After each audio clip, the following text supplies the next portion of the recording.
साथियों नमस्कार। आज दिन भर से ट्विटर पर और कू पर दो चीज़ ट्रेंड कर रही हैं।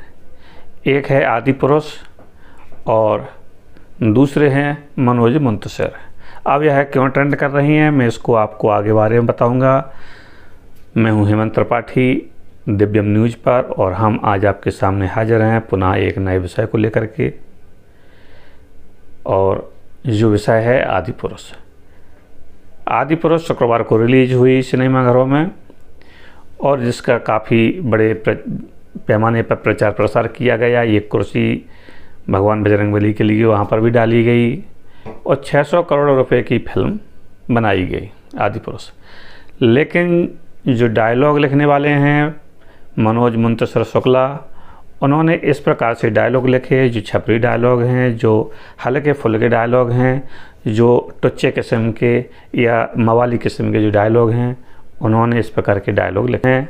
भगवान राम के ऊपर जो फिल्म बनाई गई है, तो राम के चरित्र से इस प्रकार के डायलॉग कहीं भी मैच नहीं करते हैं। यह बात शुक्ला जी को ध्यान में रखनी चाहिए थी, जो उन्होंने नहीं रखी। कोटि कोटि मुनि यत्न कराही, या यूँ कहें कि कोटि कोटि मुनि यज्ञ कराही, अंत राम कहे आवत नाही। मुनि जो है करोड़ों करोड़ों प्रकार से यत्न करते हैं कि आखिरी दार तक, जीवन की आखिरी सांस तक भी अगर प्रेम से राम का नाम निकल जाए तो अति उत्तम है। इसी प्रकार से लेकिन मनोज शुक्ला जी अंत में पूरी जो फिल्म है, फिल्म के एंड तक भी सही प्रकार से अपने डायलॉगों के कारण भगवान राम की जो ऊपर जो जीवनी पर जो उन्होंने फिल्म बनाई है, उससे कहीं पर भी वह मैच नहीं कर पाए हैं। कहीं पर भी उन्होंने ऐसा एक भी डायलॉग नहीं लिखा जो भगवान राम के जीवन पर थोड़ा भी सटीक बैठता हो। उन्होंने इसमें कई गलतियां कर दी। उन्होंने हनुमान जी के किरदार को बहुत ही उछला कर दिया, और जहां उन्होंने हनुमान जी के जो किरदार है उसमें कोई भारतीयता तो रही ही नहीं।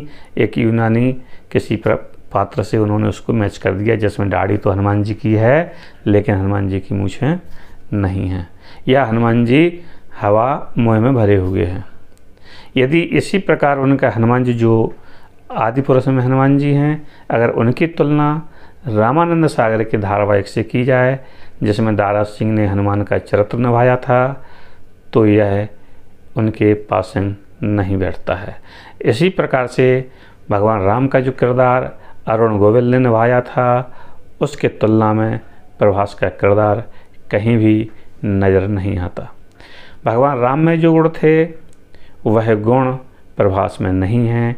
प्रभास की एक्टिंग सिर्फ ऐसी दिखाई गई है जैसे भगवान राम सिर्फ एक योद्धा हों। करुणा और वीरता, या यूँ कहें जो मर्यादा के जो गुण हैं जिसके कारण उन्हें मर्यादा पुरुषोत्तम कहा गया, वैसे गुण उनमें किसी प्रकार से दिखाई ही नहीं दिए। उनमें सिर्फ वीरता का गुण ही मुख्य तौर पर दिखाई दिया। इसी प्रकार से यदि रावण की कहें तो रावण ज्ञान का प्रतीक था, महापंडित था, लेकिन रावण को भी उन्होंने दोयम दर्जे का बना दिया। रावण के चरित्र को, जो रावण है उसको उन्होंने सिर्फ टी शर्ट ही पहना दी। कोई राजसीय वस्त्र जो उस समय चलते थे ऐसे कोई वस्त्र नहीं पहनाए, मुकुट नहीं पहनाए। दूसरी बात, और सभी जानते हैं कि लंका सोने की थी और सोने का रंग पीला होता है, लेकिन जो निर्माता हैं उन्होंने लंका का रंग काला करके दिखाया। जो लंका है वह काले कलर की है, और जो पुष्पक विमान जो धनराज कुबेर का था जिसको रावण ने ले लिया था, जो पुष्पक विमान था, पुष्पक का अर्थ ही फूल होता है, तो फूलों का जो विमान था उसको उन्होंने चमगादड़ का रूप दे दिया। और वह चमगादड़ भी ऐसा जो मांसाहारी हैं, जिससे रावण अपने हाथ से मांस खिला रहा है। ऐसा किसी भी प्रकार के रामायण, वाल्मीकि रामायण हो, रामचरितमानस हो, अध्यात्म रामायण हो, कम्मन की रामायण हो, आनंद रामायण हो, या कोई भी रामायण हो, किसी भी रामायण में पुष्पक विमान का वर्णन इस प्रकार से कहीं नहीं मिलता, क्योंकि वह एक विमान था और वह कोई जीव नहीं था।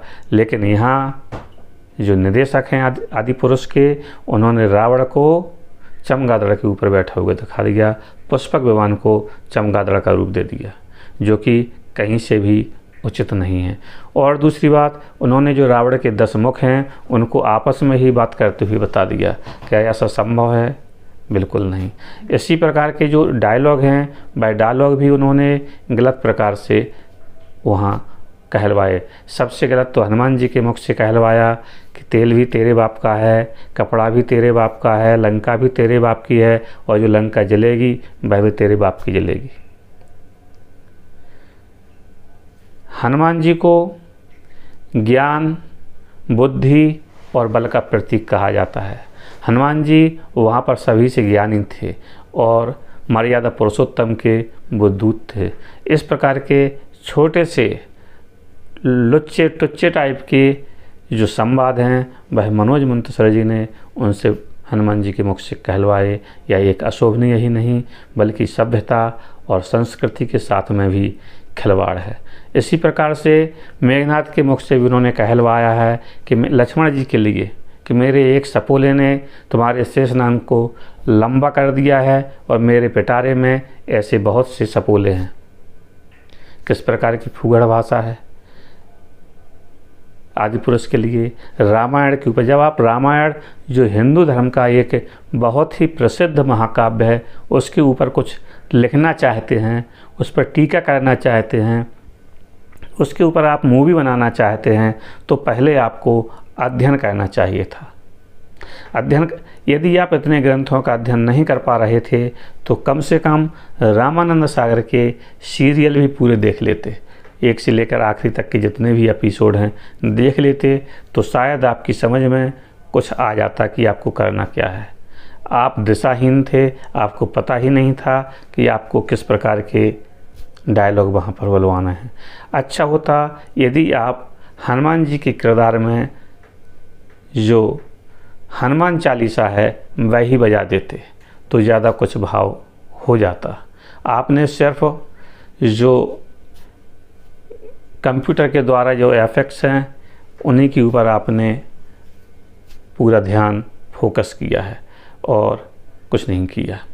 अतः इसी प्रकार के आपको किसी ने भी, आप किसी भी सभ्यता के हों, किसी भी संस्कृति के हों, आप सिर्फ एक छोटे से वाहक हैं। आप अपने सुख के लिए सभ्यता और संस्कृति के साथ खिलवाड़ नहीं कर सकते। इसके लिए आपको फिल्म को या तो दोबारा से एडिट करनी चाहिए या सिनेमाघरों से उतार लेनी चाहिए और संपूर्ण समाज से आपको माफ़ी मांगनी चाहिए कि आपने लोगों की भावनाओं के साथ, लोगों की आस्थाओं के साथ इतना गंभीर और भद्दा मजाक किया है। आपको यह अधिकार नहीं है क्योंकि आप सिर्फ एक हो। आप एक होकर के करोड़ों भारतीयों की भावनाओं को जो हजारों साल से भगवान को मर्यादा पुरुषोत्तम के रूप में चरित्र चित्रण करती चली आ रही हैं, आपने उनको एक ही झटके में उन भावनाओं को ठेस पहुंचाई है, उन भावनाओं को आपने तहस नहस किया है। इसका अधिकार आपको किसी ने नहीं दिया था। आप धर्म के ठेकेदार आपको नहीं बनना चाहिए था। अतः अच्छा होगा कि अभी भी आप इस फिल्म को सिनेमाघरों से वापस ले लें, जिससे कम से कम भारतीय सभ्यता और संस्कृति का मजाक न बने। लेकिन यह आपके ऊपर है, कोई ज़ोर ज़बरदस्ती किसी की नहीं है। लेकिन यदि आपको ऐसा नहीं करना चाहिए था कि जिससे किसी भी प्रकार से सभ्यता और संस्कृति को नुकसान पहुँचे। जय हिंद।